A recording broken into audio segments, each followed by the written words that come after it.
फांसी की सजा देना चाहिए, उसको जिंदा नहीं देख सकते। जैसे हम मेरा सुहाग सीने हम भी उसका वैसे कर सकते। भाभी को मेरी भाभी है, फांसी की सजा पीड़िता का आखिरी डिमांड, और साथ ही साथ पीड़िता का एक गुहार और है कि कहीं ना कहीं हम बहुत ज़्यादा विचलित हो रहे हैं।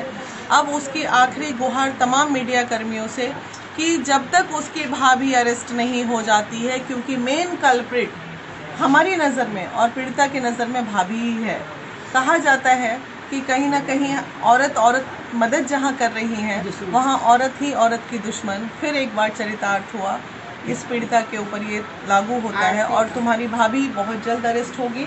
अभी हमारी आयु से भी बात हुई है बेटा, तो हमारी कोशिश रहेगी कि जो भी हो सके हम संभव मदद करेंगे। यहाँ से बैठ कर करें, वहाँ से बैठ कर करें, हाँ ये दीदी है, वो दीदी है, वो भैया लोग हैं, सब लोग मदद करें। बाकी जो कानूनी प्रक्रिया है वो हम देख लेंगे।